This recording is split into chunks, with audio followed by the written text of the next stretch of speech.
भाई एक बार देखो ये वीडियो। आज आप एक नए इतिहास के गवाह होने वाले हैं।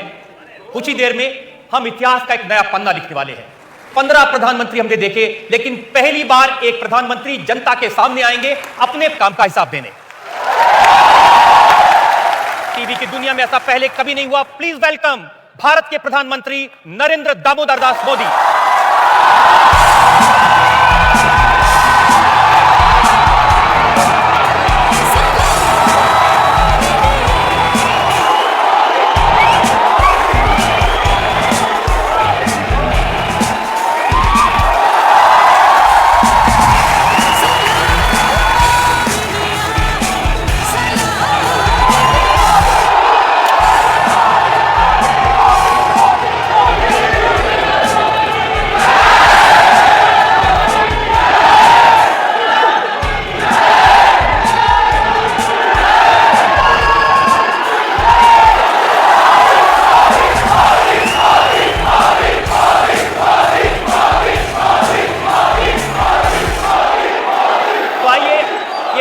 इतिहास लिखने का सिलसिला शुरू करते हैं।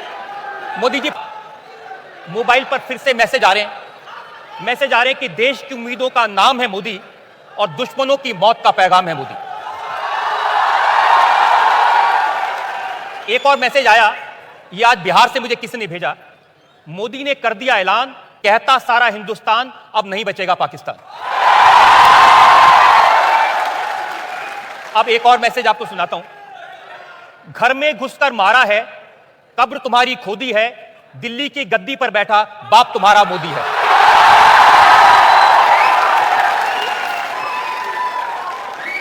तो हर जगह ये मोदी मोदी। कभी आपने सोचा था कि इतना प्यार मिलेगा लोगों का?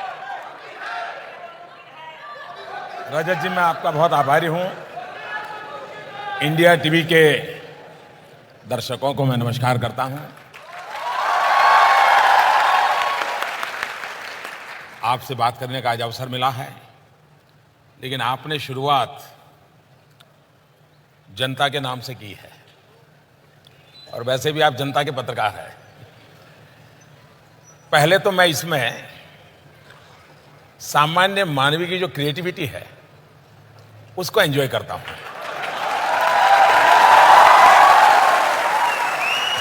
जहां तक मोदी का सवाल है, 2014 में पहली बार, मुझे याद तो नहीं कि इस प्रदेश में मैंने पहली बार ये सुना, ये पहली बार ये शब्द मेरे कान में गूंजने लगे और उसको मीडिया ने भी उठा लिया। और शायद दुनिया के राजनीतिक इतिहास में दो शब्दों का नारा, दो अक्षरों का, दो शब्द भी नहीं, दो अक्षर नारा बन जाए, ये पॉलिटिकल पंडितों के लिए अध्ययन का विषय है।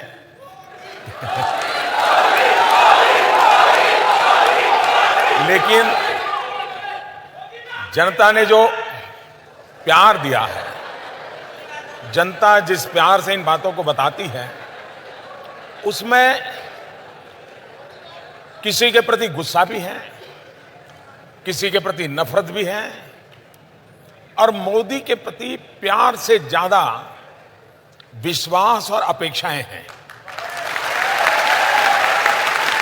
और इसलिए शुरू में तो जब मोदी मोदी सुनते थे तो एंजॉय कर लेते थे, लेकिन अब जब मोदी मोदी सुनता हूं तो मैं सोचता हूं मेरी नींद मुझे और कम करनी पड़ेगी, मुझे और जागना पड़ेगा, मुझे और दौड़ना पड़ेगा, क्योंकि सामान्य मानवीय के लिए ये शब्द नहीं है, सामान्य नागरिक के लिए ये नाम नहीं है। उसके दिमाग में उसकी समस्याओं का समाधान है। और तब मेरा दायित्व तो बहुत बढ़ जाता है। मैं देशवासियों को उनके इस प्यार के लिए सर झुका करके नमन करता हूं, लेकिन उन्हें मैं जरूर कहूंगा, मैं भी आपके जैसा एक सामान्य इंसान हूं। मुझ में भी जैसे कि इंसान में कमियां होती हैं, वो कमियां हैं। मुझ में भी हर इंसान में जैसे कुछ गुण होते हैं, मुझ में भी गुण हैं। लेकिन मैंने तय किया है कि मैं इस पद पर रहते हुए और जहां भी रहूंगा, आपके लिए जीऊंगा। मोदी जी, आप तो विनम्र होकर कह रहे हैं, लेकिन मैंने देखा कि जो विरोधी हैं, अब राहुल गांधी बेंगलोर में सभा कर रहे थे विद्यार्थियों के बीच, वहां भी मोदी मोदी। अब इसके लिए तो हम क्या जवाब दें? इसने मुझे लिखकर भेजा, घर घर मोदी, हर हर मोदी, कान खोलकर सुने विरोधी। पहले जब प्रधानमंत्री बने तो सबसे बड़ी चिंता लोगों की थी, भाई ये तो गुजरात के मुख्यमंत्री रहे, कोई अनुभव नहीं है, विदेश नीति कैसे चलेगी। तो कुछ तस्वीरें मैं दिखाना चाहता हूं कि कैसे आपने विदेश नीति को बाएं हाथ का खेल बना दिया। कुछ तस्वीरें हम देखें।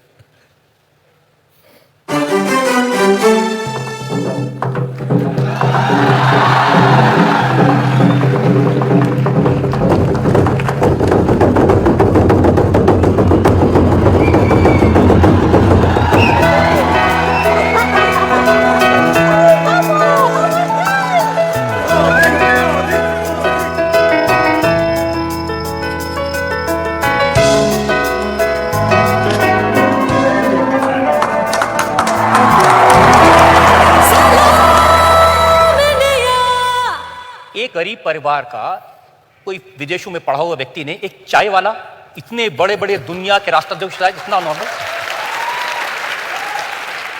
आपने सही कहा, जब मैं 2014 का चुनाव लड़ रहा था तो उस समय मेरी सबसे बड़ी आलोचना जो होती थी ये होती थी।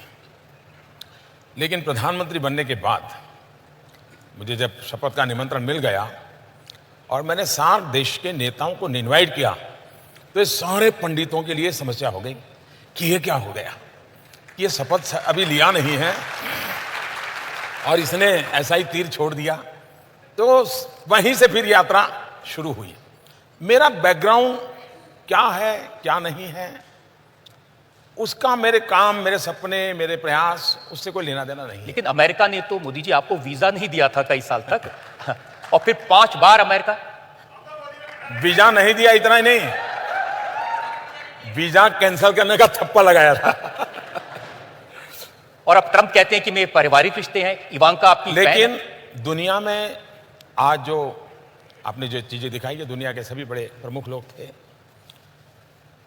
दिमाग से ज्यादा व्यक्तिगत रूप से मैं दिल से काम लेता हूं। जब टेबल पर बैठते हैं, आमने सामने बैठते हैं, तो उसमें दिमाग प्रमुख होता है, लेकिन टेबल पर से उठते हैं तो दिल से जुड़ने की कोशिश करता हूं मैं। और मेरी इतनी समझ है कि बाकी चीजें एक और है, आपकी पर्सनल केमिस्ट्री कैसी है वो मैटर करती है। और उस बात को मैंने करने की बड़ी कोशिश की।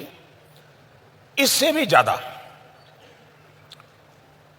पूर्ण बहुमत की सरकार, हमारे देश में हमारे पॉलिटिकल पंडित भी इसकी ताकत नहीं समझते हैं। 30 साल तक देश में पूर्ण बहुमत की सरकार न होने का एक सबसे बड़ा खामियाजा विश्व में हमारी स्वीकृति के लिए एक सवालिया निशान बन गया।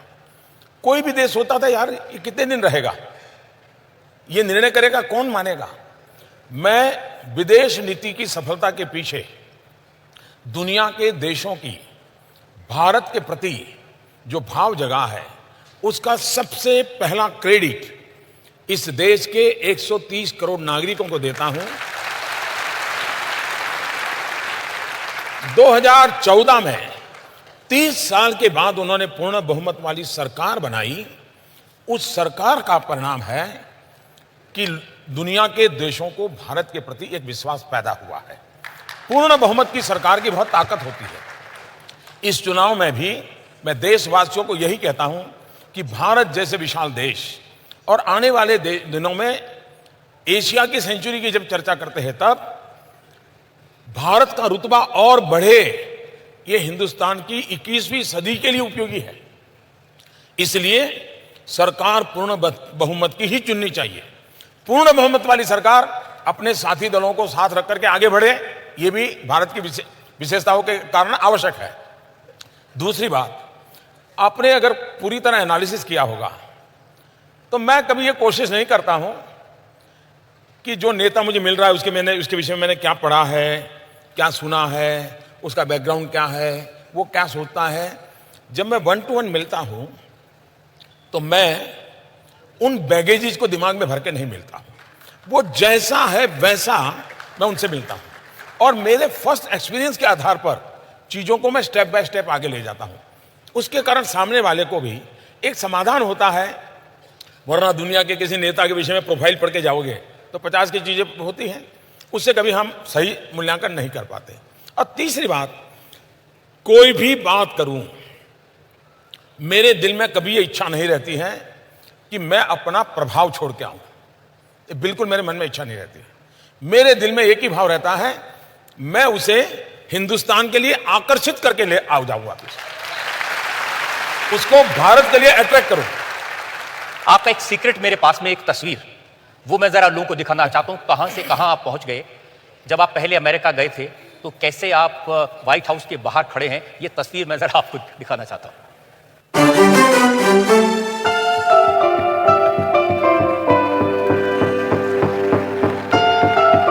जिस व्हाइट हाउस के बाहर आप खड़े हैं, कभी आपने सोचा था कि उस व्हाइट हाउस में आपके लिए डिनर किया जाएगा, उस व्हाइट हाउस में आपको परिवार का मेंबर मान लिया जाएगा?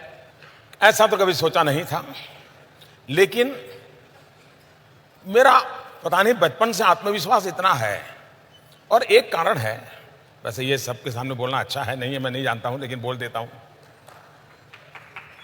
बचपन से अखबार देखते थे, टीवी का जमाना आया तो टीवी में देखते थे, दुनिया के लीडर आते थे, छोटे से देश का भी लीडर हो, बड़े से देश का लीडर हो।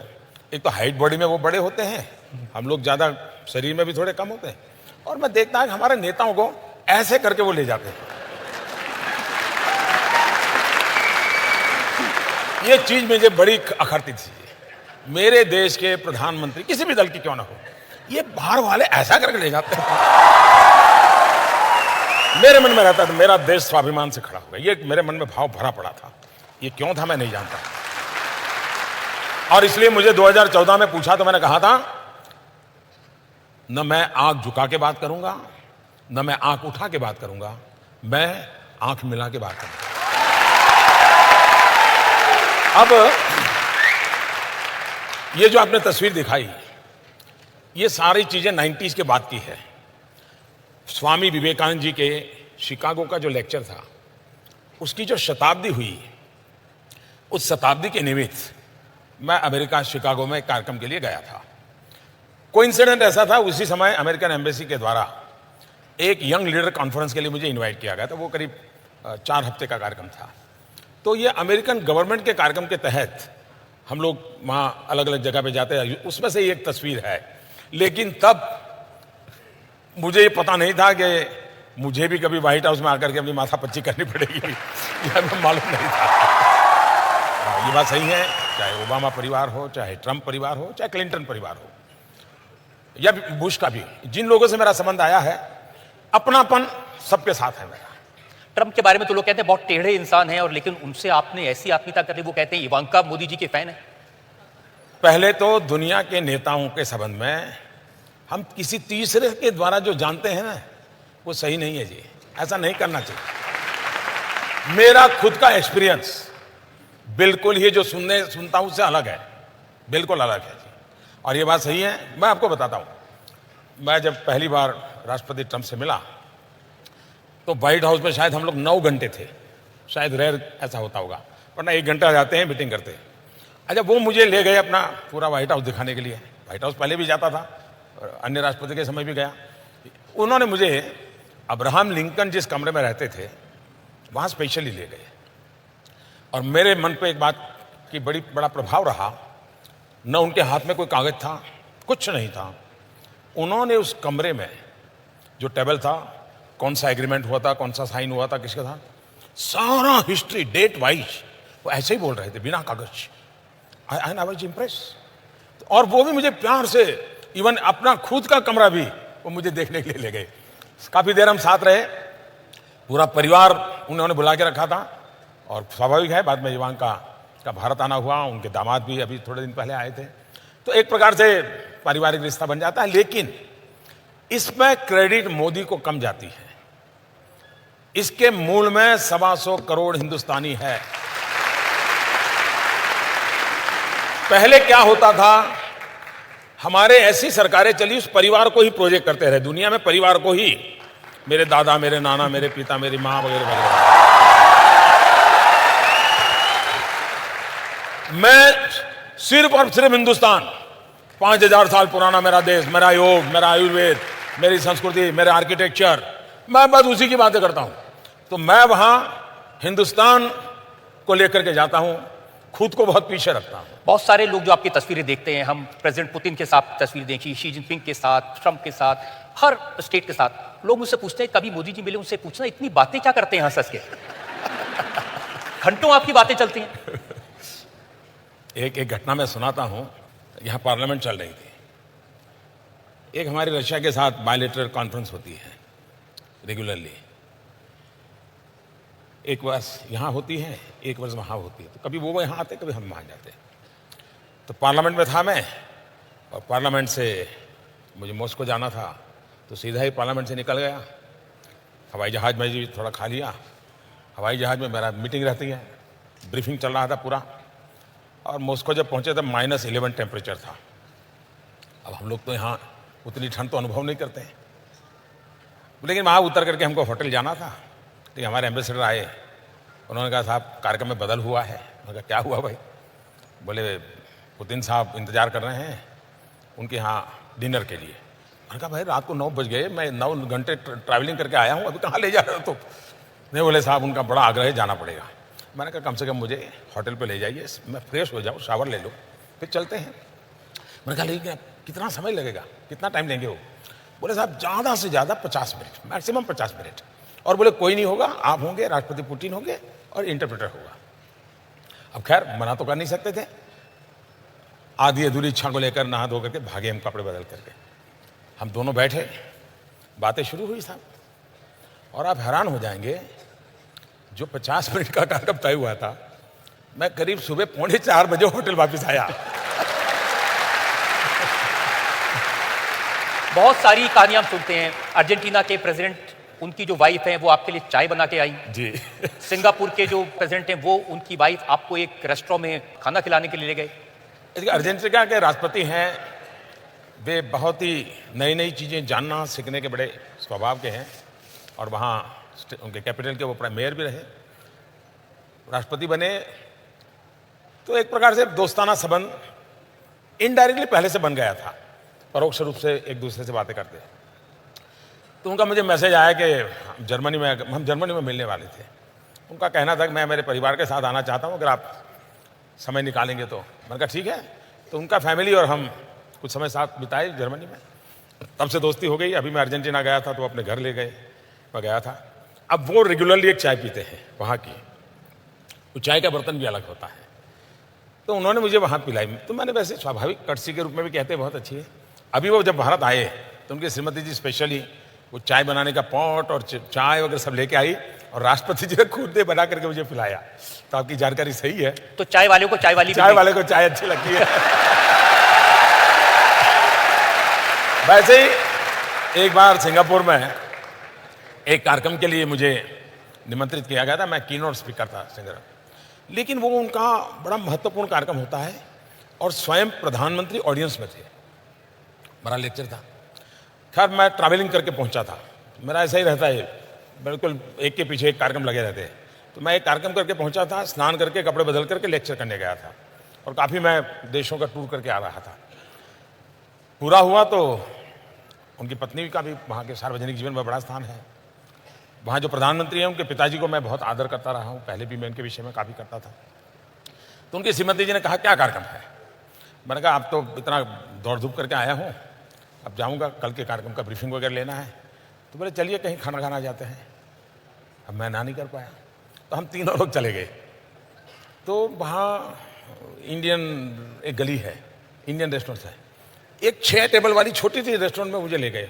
तो बाकी लोग बैठे हुए थे, 1-2 टेबल वालों को रिक्वेस्ट करके खाली किया, और वहाँ हम खाए। उन्होंने सारी इंडियन डिशें, साउथ इंडियन, वो सब मंगवाई और मुझे खिलाई, और हम 3 ही लोग बैठे थे, बाकी लोग अपना खाना खा रहे थे।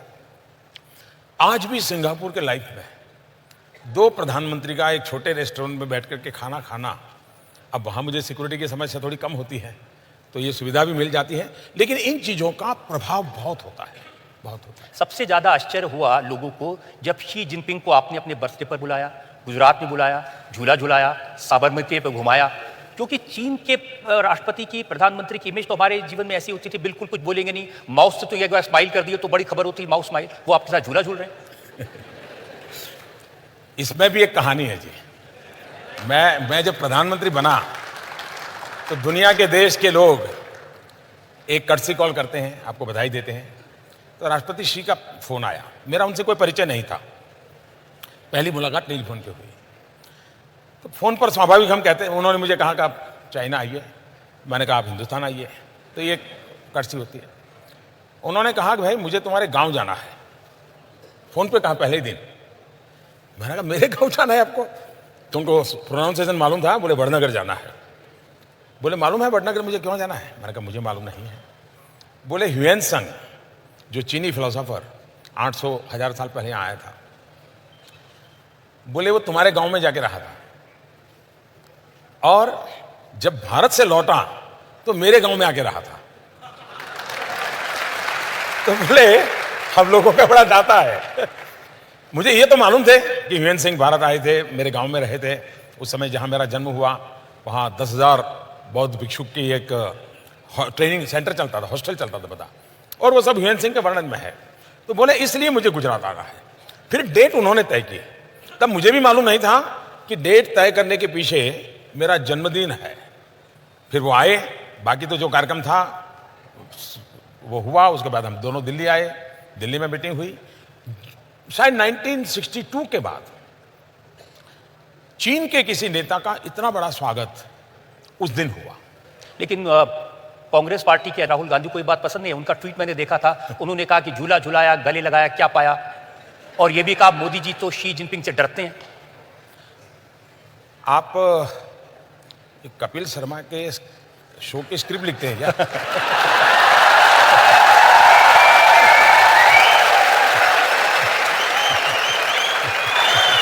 अब वो कई दिन से कह रहे थे कि देखिए मसूद अजहर पर फैसला नहीं आया, मसूद अजहर पर फैसला नहीं आया, शी जिनपिंग ने अटका के रोक दिया मोदी जी को। इनकी समस्या ये है कि वो मोदी का पूरा अध्ययन नहीं करते हैं। वो अगर अध्ययन करते तो शायद 50-60% तो समझ सकते थे कि अब मोदी इस रास्ते से जा रहा है तो उधर जाएगा। लेकिन ये मेहनत नहीं करते, अब ये उनका प्रॉब्लम है। दूसरा, उनको जो बाहर के लोग दाना पानी डालते हैं उसी को उसमें से वो चीज बनाने की कोशिश करते हैं। अब देखिए वो कह रहे हैं कि मसूद अजहर को इलेक्शन के टाइम पे उनको डेजिग्नेट कर दिया टेररिस्ट। तो इनका प्रॉब्लम क्या है? ये पुलवामा हुआ और एकदम चालू पड़ गए, मोदी क्या कर रहा है, मोदी क्या कर रहा है, मोदी क्या कर रहा है। 40 लोग मारे गए, आपने देखा होगा, सुबह शाम मोदी क्या कर रहा है, मोदी क्या कर रहा है। अब किया तो किया क्यों?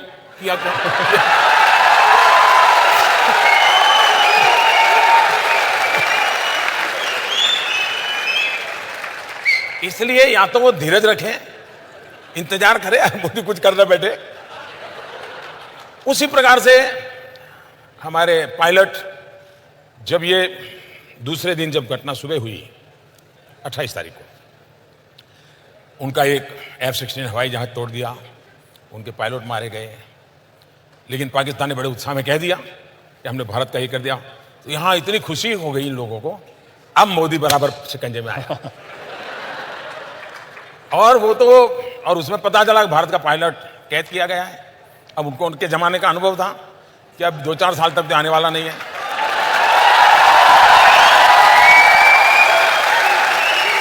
और इसलिए उनको लगा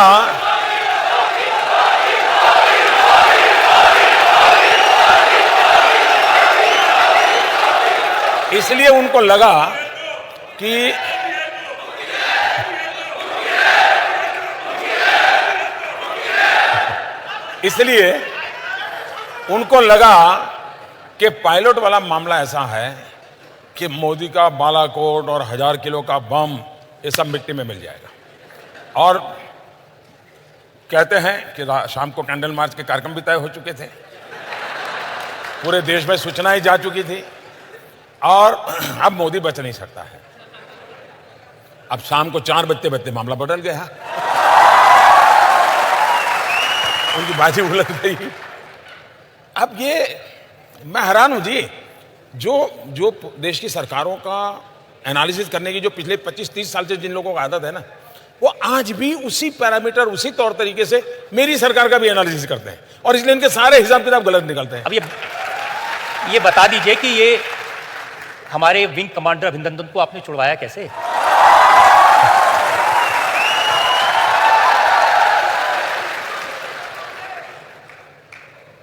वो एक रात थी,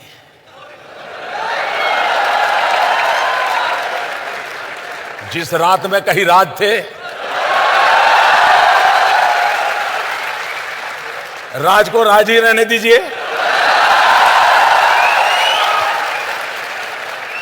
एक अमेरिकन ने रिपोर्ट किया कि आपने 12 मिसाइल लगा दिए थे पाकिस्तान के सामने।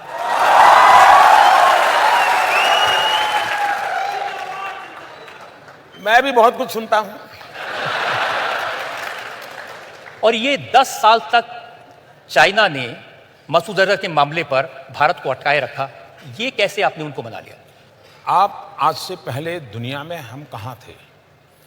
जब भी पाकिस्तान का मसला आता था तो कश्मीर पर अटक जाता था, और जब भी पाकिस्तान की बात आती थी तो रशिया अकेला देश हमारे साथ होता था। पूरी दुनिया पाकिस्तान के साथ होती थी। ये पिछले 40 साल का रिकॉर्ड है। इन दिनों 5 साल में आप देखते होंगे अनेक घटनाओं में कि अकेला चाइना पाकिस्तान के साथ होता है, पूरी दुनिया हमारे साथ होती है।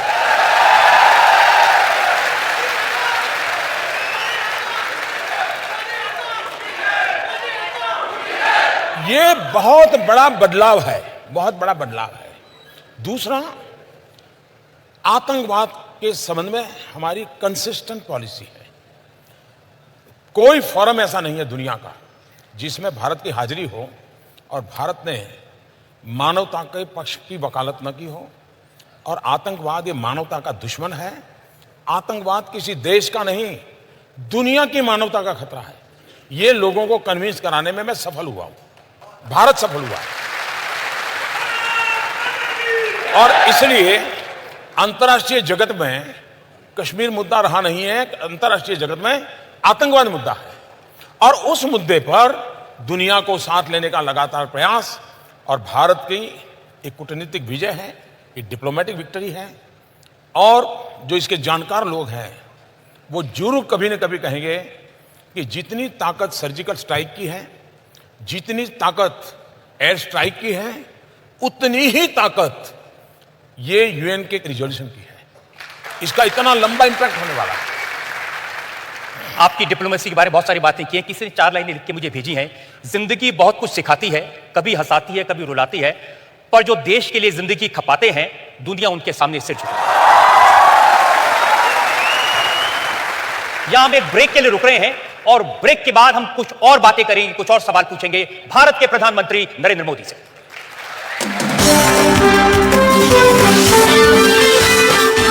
इंडिया टीवी, आपकी आवाज।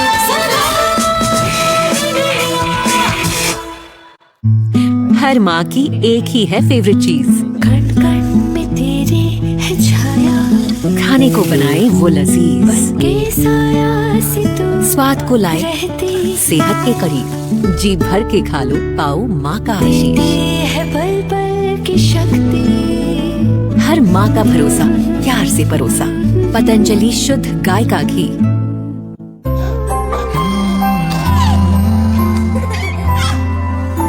अपने दिल के हिस्से की सेफ्टी से समझौता? No chance. इसलिए पॉलीकैब ग्रीन वायर्स, जो है लेड फ्री और इमरजेंसी में दे कम toxic gas. Polycab green wires, India safe happy connection.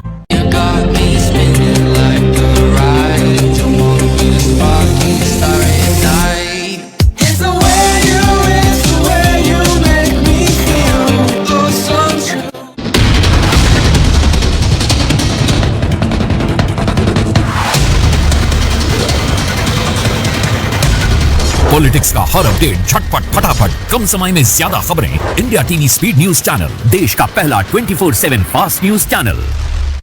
देश के खिलाफ उठती हर आवाज का पर्दाफाश, हकीकत क्या है, रोज रात 8 बजे सिर्फ इंडिया टीवी पर। डिजिटल को प्रेजेंटर विमल, बोलो जुबान केसरी। राम मंदिर के शिखर पर धर्म की ध्वजा, सनातन की गौरव का ऐतिहासिक मौका। राम मंदिर पर धर्म ध्वज, अखंड कवरेज 25 नवंबर दिन भर सिर्फ इंडिया टीवी पर। योग से है सेहत, योग ही है शक्ति, योग है जीवन, योग ही है संजीवनी। रोगों से जंग, योग गुरु स्वामी रामदेव के संग, सुबह 7:56 पर सिर्फ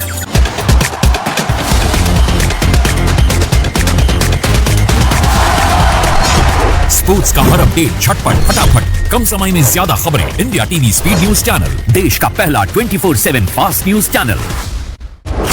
बेबाक, बेखौफ, असरदार, दमदार 10, सोमवार से शनिवार सुबह 10 बजे सिर्फ इंडिया टीवी पर।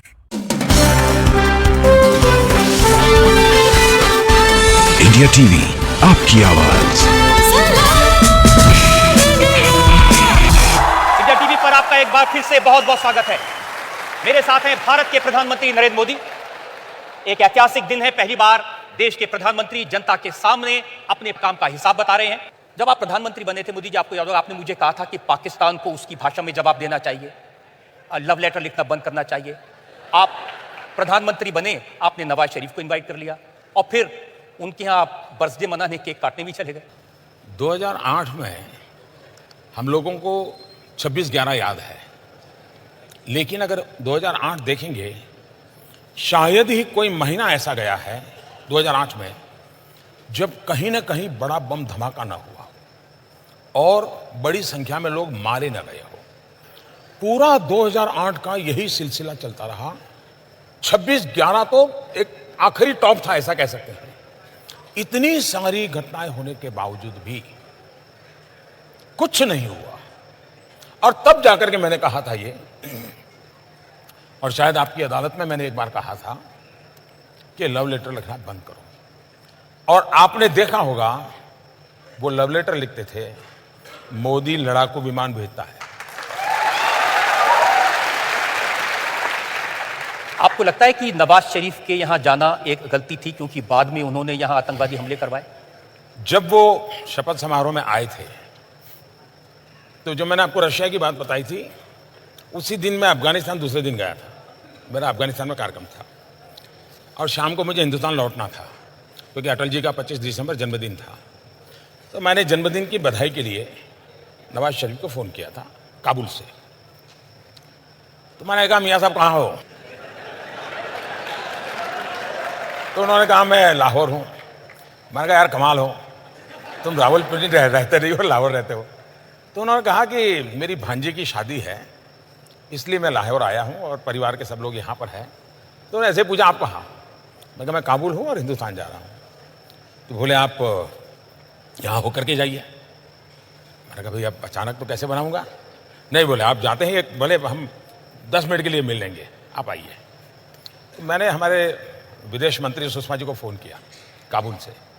मैंने उनसे कहा कि भाई मैं तो धर्म संकट में फंसा हूँ, मैंने इनको बधाई के लिए फ़ोन किया और उनका बड़ा आग्रह है और मेरा मन करता है कि जाएँ तो अच्छा रहेगा, आपका क्या मत है?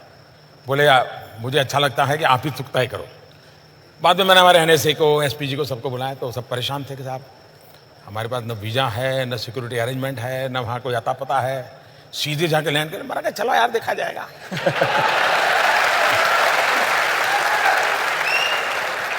तो हम लाहौर गए एक सदिच्छा से, क्योंकि वो मेरे यहाँ शपथ समारोह में आया, तो मुझे लगता था कि शायद ये जेन्युइन व्यक्ति हैं, कुछ कर पाएंगे। और मुझे सिर्फ कर्सी कॉल करना है। तो हम करीब आए, वहाँ पहुँचे तो उनका, भाई मेरे हेलीकॉप्टर में मेरे घर जाना होगा। नॉर्मली एक देश का मुखिया दूसरे देश में किसी दूसरे के जहाज में नहीं बैठता है, सोचता है 50 बार। मैंने कहा, चलो यार। तो हम उनके हेलीकॉप्टर में बैठ गए। तो उनके हेलीकॉप्टर में हम गए, उनके परिवारजनों से मिले, चाय वगैरह पिया, गुड़ी गुड़ी बातें हुई। बाकी तो कोई सीरियस नहीं, काफ़ी लोग थे हम लोग। लेकिन पूरे पाकिस्तान में एक मैसेज गया कि भारत सचमुच में पाकिस्तान का बुरा नहीं चाहता है। और ये सबसे बड़ी सफलता थी मेरी 1 घंटे की इस विजिट की। कॉमन मैन, पाकिस्तान के कॉमन मैन के दिल में जो झूठ फैलाया गया था, उसको मैसेज चला गया कि हिंदुस्तान पाकिस्तान की आवाम का भला चाहता है। हम वापिस आए, लेकिन एक ही हफ्ते में पठानकोट हो गया। अब ये जो लोग एनालिसिस करते हैं उनको एनालिसिस करना चाहिए।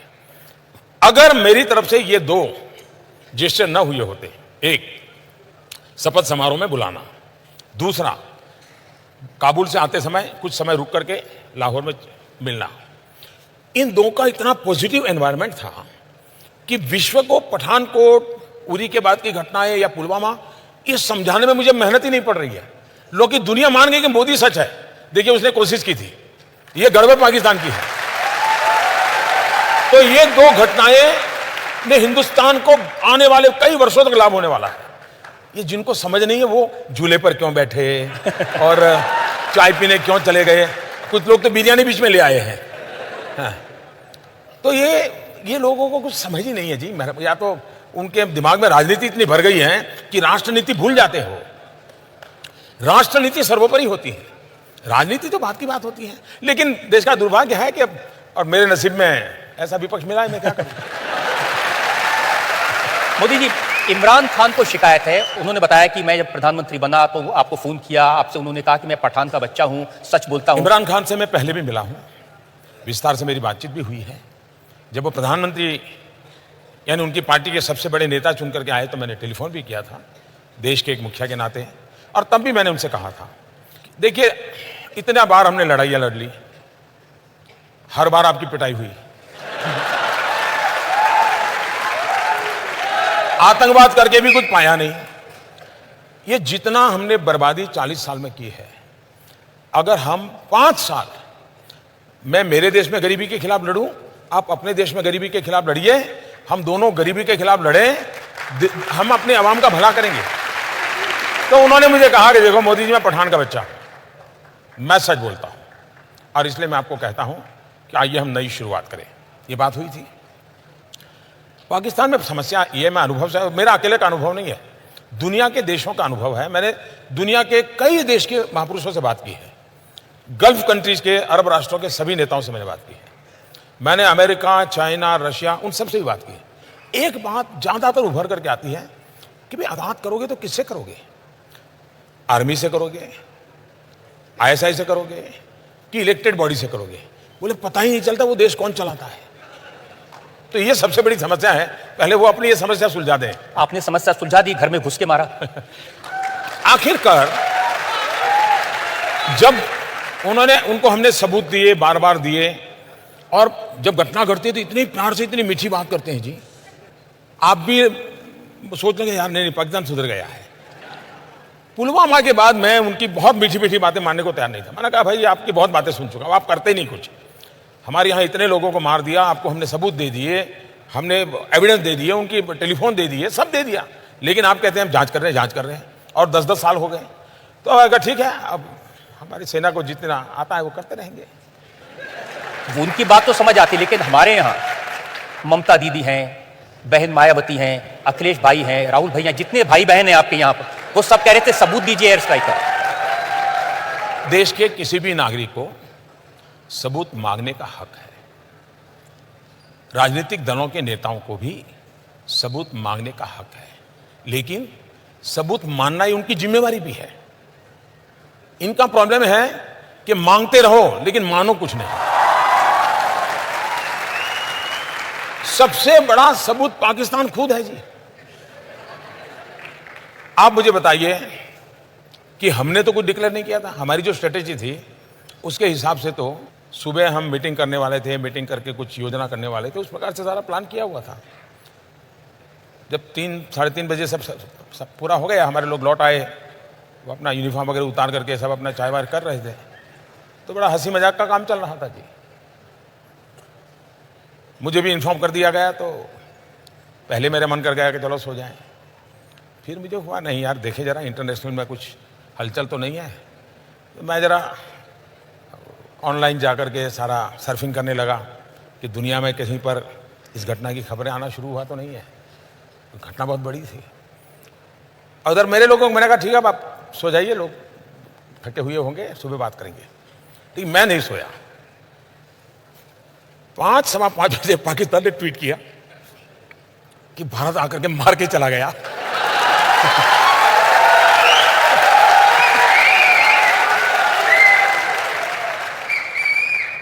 तो मैं फिर समझ गया कि मामला वो सिंपैथी गेन करने के लिए कुछ कर रहे हैं।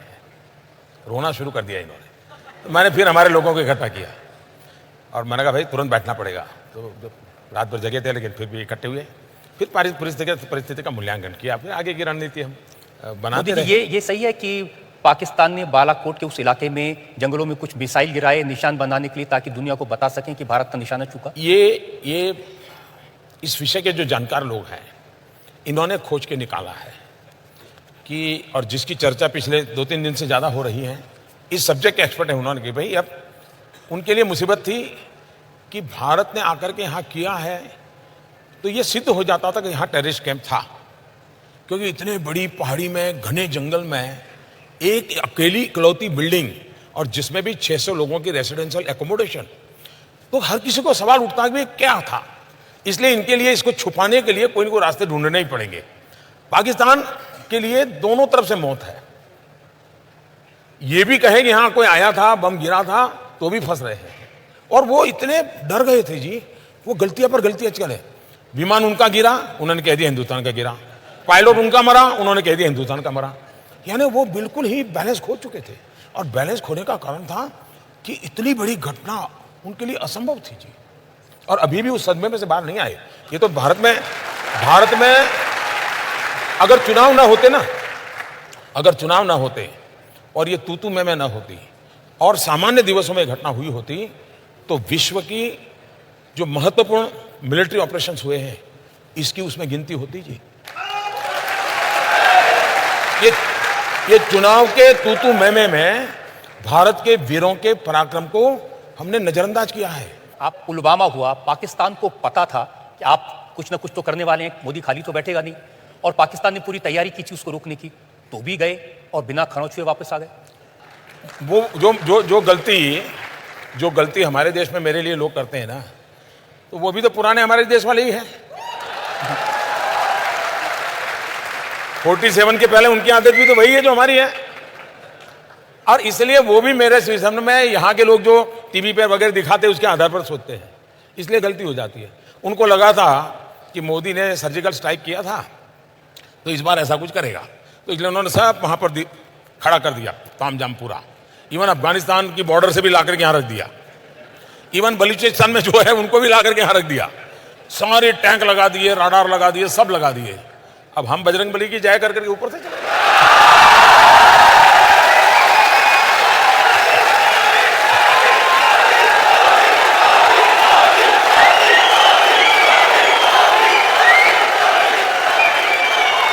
मैंने हमारे पूर्व प्रधानमंत्री डॉक्टर मनमोहन सिंह का एक इंटरव्यू पढ़ा है।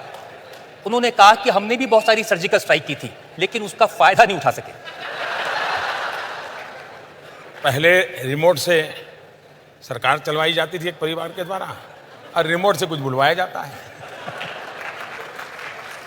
लेकिन आपको इस बात की चिंता नहीं हुई? महबूबा मुफ्ती जब मुझे मिली उन्होंने कहा कि मोदी जी को ये बात जरूर कहिए कि अब पाकिस्तान न्यूक्लियर पावर है, कुछ करना नहीं चाहिए, कुछ भी हो सकता है। मैं हैरान हो जाता हूं कि जो लोग हिंदुस्तान में अपने आप को नेता मानते हैं, भारत के संविधान के हिसाब से चुनाव लड़ते हैं, भारत के संविधान की व्यवस्था के तहत सरकारें बनाते हैं, लेकिन जब बात करते हैं तब पाकिस्तान की भाषा बोलते हैं, इससे बड़ा इस देश का कोई दुर्भाग्य नहीं हो सकता। जहां तक न्यूक्लियर का सवाल है, भारत एक बहुत ही जिम्मेवार देश है और पूरी दुनिया में हम एक रिस्पॉन्सिबल कंट्री के रूप में हम जाने जाते हैं, और हमारा आचरण से जाने जाते, शब्दों से नहीं। हम ही हैं जिन्होंने न्यूक्लियर की हमारी डॉक्ट्रिन में नो फर्स्ट यूज ये डिक्लेयर किया हुआ है। दुनिया के दबाव में नहीं किया है, ये अटल बिहारी वाजपेयी जी ने डॉक्ट्रिन में भारत की हिम्मत की बात है ये कहा, और भारत उसमें टस से मस नहीं है। कोई भी सरकार आए तो मैंने एक दिन अभी कह दिया है कि भैया बहुत हो गया, ये खिलौना नहीं है, एक रिस्पॉन्सिबल कंट्री का व्यवहार होता है और भारत इस विषय में रिस्पॉन्सिबल है।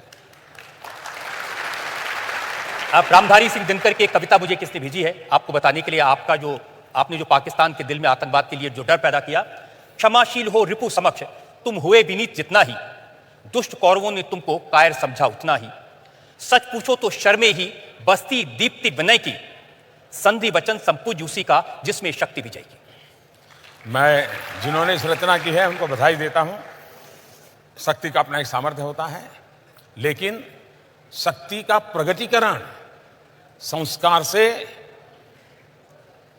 कंट्रोल होना चाहिए, संस्कार के अधिष्ठान पर शक्ति होनी चाहिए, वरना शक्ति रावण के पास भी थी। संस्कारहीन शक्ति विनाशक होती है, शक्ति संस्कार युक्त होनी चाहिए। हमने बात की भारत के प्रधानमंत्री नरेंद्र मोदी से, उनके कामकाज पर। अब यह फैसला आपके हाथ में है, देश की जनता के हाथ में है। अगर आप नरेंद्र मोदी की बातों पर विश्वास करते हैं तो हाथ उठाकर ताली बजाकर समर्थन करें।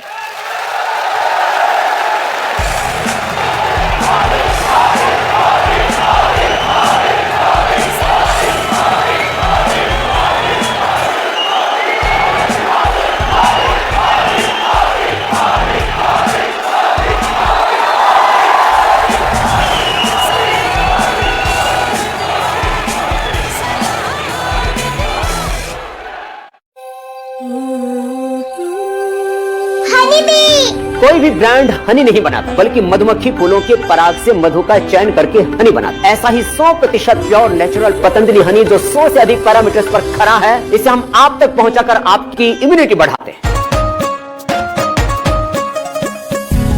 अपनी लाडली की सेफ्टी से समझौता? No chance. इसीलिए पॉलीकैप ग्रीन वायर्स, इसमें है 99.97% हाई कंडक्टिव प्योर कॉपर। ये साधारण वायर्स के मुकाबले जल्दी गर्म नहीं होते। Polycab green wires, India safe happy connection.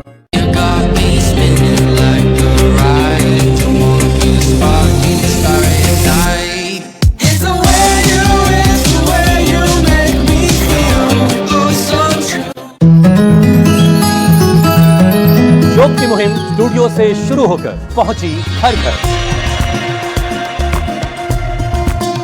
सेहत की क्रांति हुई ऐसी कि पूरी दुनिया योग करने लगी।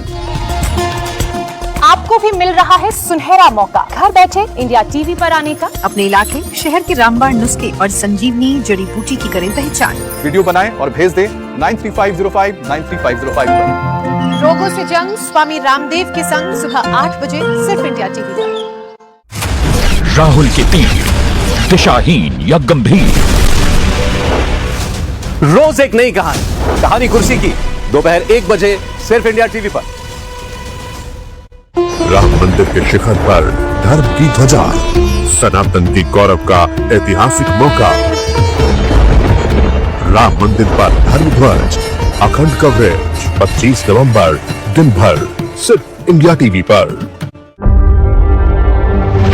न लड़ते हैं न लड़ाते हैं, किसान अपने घरों छोड़कर को बात करने से क्यों रोक रहे हैं? सबकी आवाज उठाते हैं। पूरी तस्वीर है अतिक्रमण है, वो यहाँ पर हटाया जा रहा है। तो भाई आपका वोट टारगेट किया गया। हर जान की कीमत है। मंदिर में ऊंची लहरें उठते हैं। हम खबर दिखाते हैं। 20 सालों से सच की बेबाक आवाज, इंडिया टीवी आपकी आवाज।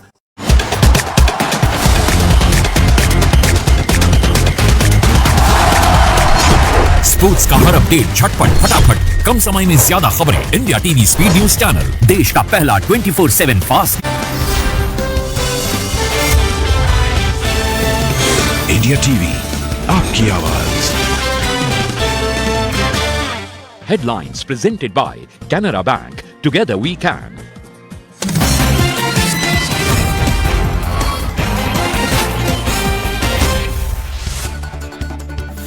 G20 के मंच से प्रधानमंत्री मोदी का आतंकवाद पर बड़ा प्रहार, ड्रग टेरर नेक्सस को बताया खतरनाक। जोहान्सबर्ग में पीएम नरेंद्र मोदी आज भारत, ब्राजील, दक्षिण अफ्रीका लीडर्स मीटिंग में शामिल होंगे। दिल्ली लाल किला ब्लास्ट के मामले में जम्मू कश्मीर के पुलवामा से तुफैल गिरफ्तार। इंडस्ट्रियल एस्टेट में इलेक्ट्रीशियन का करता था काम। एसआईए और एसओजी कर रही है पूछताछ। यूपी में अवैध घुसपैठियों के लिए बनेंगे अस्थायी डिटेंशन सेंटर। सीएम योगी का सभी जिलाधिकारियों को निर्देश, बोले किसी भी तरह की अवैध गतिविधि बर्दाश्त नहीं। अखिलेश यादव ने बीजेपी और चुनाव आयोग पर लगाया बड़ा आरोप, कहा कि जिन सीटों पर 2024 में समाजवादी पार्टी जीती वहां पर 50,000 वोट काटने की तैयारी। उत्तर प्रदेश के मुख्य निर्वाचन अधिकारी को पत्र लिखकर एसआईआर की 3 महीने मुहलत बढ़ाने की मांग की। दिल्ली एनसीआर में हवा की क्वालिटी आज और भी खराब, कई जगहों पर AQI 400 के पार। निजी संस्थानों को 50% कर्मचारी के साथ काम करने के लिए कहा गया।